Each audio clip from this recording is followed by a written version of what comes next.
Yeah, I'm going to talk to you today a bit about what we do currently at ECMWF in terms of coupled data assimilation. And then I'm going to go on to give basically a wish list of things which we have, which we would like, which we don't really know how to do. And the goal is hopefully that for those who are, turn my camera on, for those who are developing couplers to see if any of these aspects can influence coupler design, or if they can be squeezed into anything which exists. So this is the shiny picture which we have for our Earth system model, and it shows all the different coupled processes which go on when we run our model. But we want to think about data assimilation. So if we go to the next slide, we have an easier cartoon picture of the different components. So I'm going to focus mainly on ocean atmosphere things here, but this is kind of just the cartoon picture. We can think of coupling in any different sets of components. So yeah, so when we run our coupled forecasts, we need to have our initial conditions. We essentially need to take initial conditions for the atmosphere, ocean, sea ice, waves, land, lakes, and so on. And what we would like, as Dan told us earlier, is we like these things to be consistent with each other. And Dan showed that if you have consistent initial conditions, you get better forecast scores. So to make them consistent, we have to make them talk to each other in the data assimilation step. Just to reiterate what Dan and Lars talked about, what do we mean when we talk about coupled assimilation?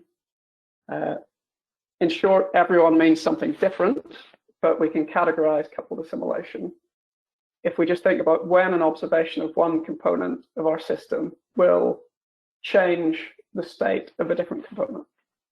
So if it happens immediately at the analysis time, people will refer to that as strongly coupled assimilation. If it happens with a lag, that's weakly coupled assimilation. If I move to the next slide, I'll tell you what we do for our weakly coupled assimilation. So what we do is we essentially, at the script level, rather than within a single sort of coupled executable, we pass fields from the different components to the others. So what we have implemented currently is that we take our sea ice concentration fields from our ocean analysis and we pass them to our atmosphere. We take our SST from our ocean analysis, but only in the tropics, we pass that to the atmosphere. And obviously our ocean analysis gets all its atmospheric forcing from our atmospheric analysis. And the impact of that is shown in these plots. You can see clearly the two poles where we're passing SST or sea ice concentration information to the atmosphere. And you see the tropics where we're passing the SST information. And the blue colors indicates that our forecast scores are improving in these regions. This weakly coupled system where we're working at the script level is really flexible because we can have different assimilation window lengths in the different systems. And it's quite easy to implement because we do it with scripts. We don't have to worry about all the complexities of the coupled model. But what we do want to do is move towards something more strongly coupled. So we want to have more immediate impact across the different components. So if we want to do that, what might we want available? What tools might we want available to help us do that? So into the equations. So I'll spend a few slides showing the same equation over and over, and we'll talk about the different parts of this equation. So for variational data assimilation, rather than, I should have mentioned this at the start. The angle I want to take is variational data assimilation. If we're considering ensemble methods, like Lars was showing, a lot of these issues are not applicable because we don't want to use the same methodology. So if we consider a coupled model state, for simplicity, it just has an atmosphere and an ocean, so we call that X. Then variational assimilation will set up an objective function, typically call it J, and it weights 2 large bits. So the first part of this sum is basically saying we want our model state to be relatively close to our initial guess. And then the second part of the equation says we want to fit our observations as well as possible. So to basically optimize this function, we compute the function's gradient, and that's the second equation. And then to cycle the analysis, so to get your background state for your next assimilation cycle, you run a model again. So you integrate the model forward in time. Now this curly M is the coupled model, so I've already seen that. Basically, we want to use any and all of the technology which everyone else in the last few days has been talking about. So I'm not going to mention that. But what I will say is if we have a coupled model and nothing else is coupled, we can implement a system like the Cirrus system. So at ECMWF, we produced a couple of reanalysis using the coupled model where you see the curly M in this equation.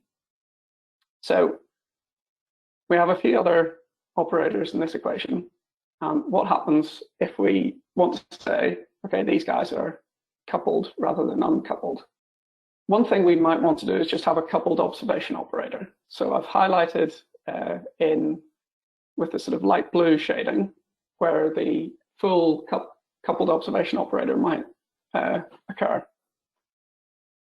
So we definitely think we do want to have coupled observation operators. So if we think of taking a microwave observation near the poles, what is that actually going to be sensitive to? So it's going to look through the whole atmospheric column.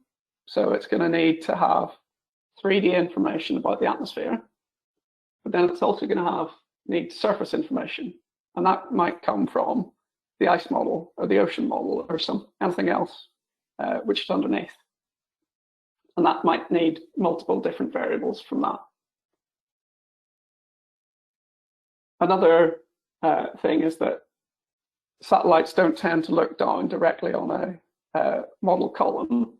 So at ECMWF, we use slant path operators, which takes the atmospheric. It doesn't use just a single vertical atmospheric column. It looks on a slant through the atmospheric model. So you do need sort of 3-dimensional atmospheric data. So whenever we want to take these observations, we have to figure out which component of our coupled system we want these observations to impact. And where that happens in the equations is highlighted in the green box. So it's essentially the Jacobian of your observation operator. So this will tell us, okay, do we actually want to correct the atmosphere, or do we want to correct the ice model or the ice ponds, or what's going on? So what we would like to do, or what we would want to do, is to have these whole coupled observation operators and their output available to the different component models in our system. And that might seem obvious, or it might seem very difficult. So at the minute, we sort of have separate observation operators in the atmosphere and in our ocean system. So ultimately, what we want to do is either to share a single observation operator or to have the outputs from the observation operator available and understood by all the different components of the system.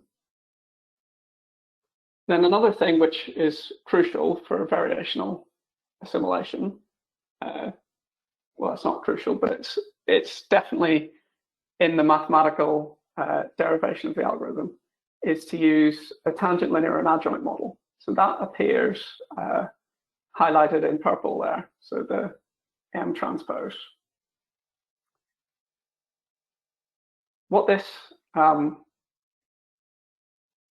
is going to do is it's going to tell you where to update your state. So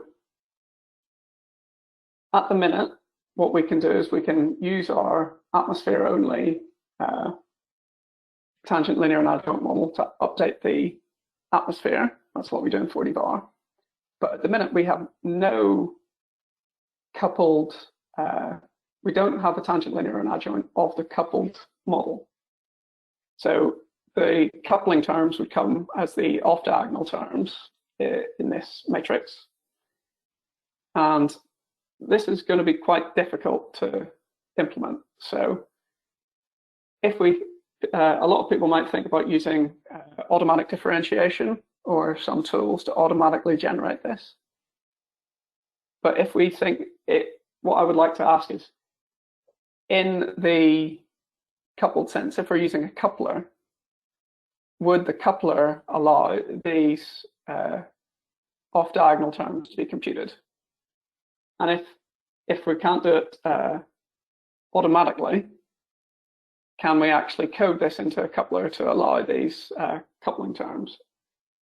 And can it be maintained? So essentially, if this was available, it would be very, very powerful for variational data assimilation. And